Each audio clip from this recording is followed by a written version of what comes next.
एक बार महर्षि गालो जब प्राप्त सूर्योदय प्रदान कर रहे थे, उनकी अंजलि में आकाश मार्ग में जाते हुए चित्रसेन गंधर्व की थूकी हुई पीक गिर गई।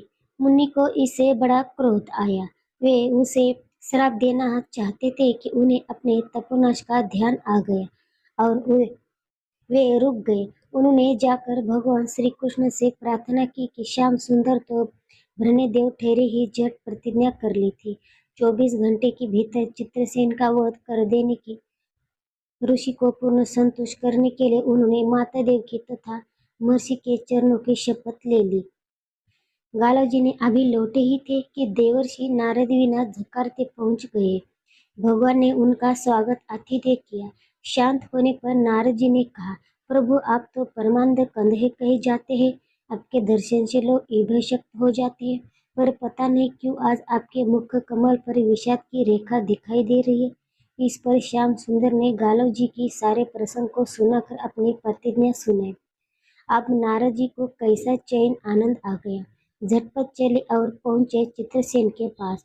चित्रसेन भी उनके चरणों में गिर अपनी कुंडली आदि लाकर ग्रह दशा पूछने लगे। नारद जी ने कहा, अरे तुम अब ये सब क्या पूछ रहे हो? तुम्हारा अंतकाल निकट आ पहुंचा है। अपना कल्याण चाहते हो तो बस कुछ दान पुण्य कर लो। 24 घंटों में श्री कृष्ण ने तुम्हारे मार डालेंगे प्रतिज्ञा कर ली है। अब तो बेचारा गंधर्व घबराया। वह इधर उधर दौड़ने लगा। वह ब्रह्मधाम, शिवपुरी, इंद्रयम, वरुण सभी के लंकों में दौड़ता फिरा, पर किसी ने उसे अपने यहाँ ठहरने तक नहीं दिया। श्री कृष्ण ने शत्रु कौन उधार ले। अब बेचारा गंधर्व अपनी रोती पीटती स्त्रियों के साथ नारद जी की शरण में आया। नारद जी दयालु तो ठहरे ही बोले, अच्छा यमुना तट पर चलो।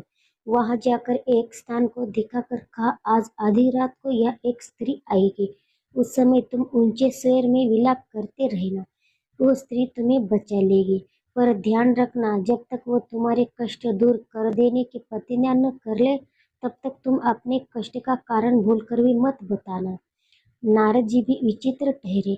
एक और तो चित्रसेन को यह समझाया, दूसरी ओर पहुंच गए अर्जुन के महल में सुभद्रा के पास। उससे बोले, सुभद्रे आज का पर्व बड़ा ही महत्वपूर्ण है।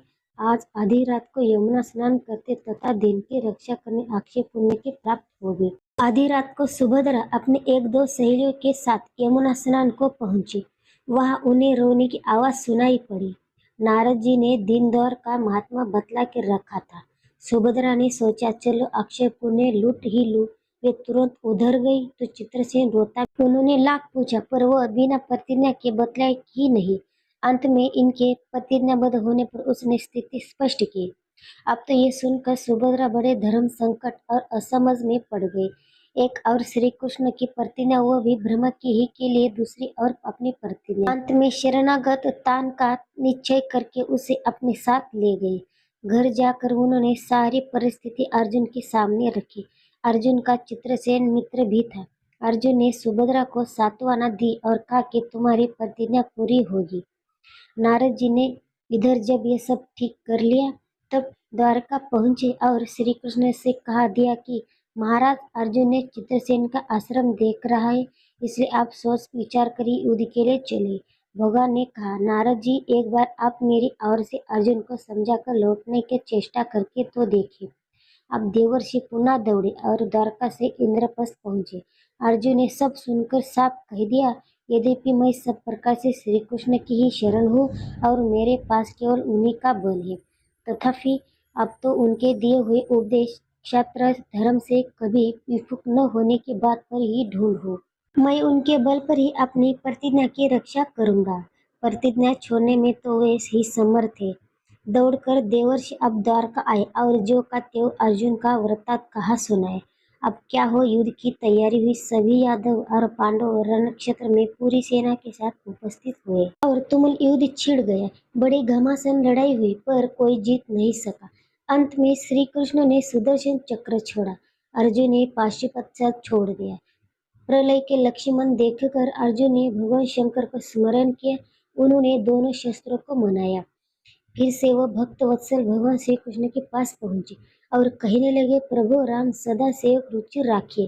वेद पुराण लोग सब राखी भक्तों की बात के आगे अपनी प्रतिज्ञा को भूल जाना तो आपका सहज स्वभाव है। इसकी तो असंख्य आवृत्तियां होगी। अब तो इस लीला को यही समाप्त कीजिए। बाण समाप्त हो गए। प्रभु इससे विरत हो गए। अर्जुन का गले लगाकर उन्होंने युद्ध श्रम से मुक्त किया। चित्रसेन को अभय किया। सब लोग धन्य धन्य कह उठे, पर गालों को यह बात अच्छी नहीं लगी। उन्होंने कहा, ये तो अच्छा मजाक रहा। सोच हृदय के ऋषि बोल उठे, लो मैं अपनी शक्ति प्रकट करता हूँ। मैं कृष्ण अर्जुन सुभद्रा समेत चित्रसेन को जला डालता हूँ। पर बेचारे साधु ने जो जल हाथ में लिया। सुभद्रा बोल उठी, मैं यदि कृष्ण की भक्त हूँ और अर्जुन के प्रति मेरा पतिव्रत्य पूर्ण हो तो यह जल ऋषि के हाथ से पृथ्वी पर न गिरे। ऐसा ही हुआ। गालो बड़े लज्जित हुए। उन्होंने प्रभु को नमस्कार किया। वे अपने स्थान पर लौट गए। तदनंतर सभी अपने अपने स्थान को पधारे।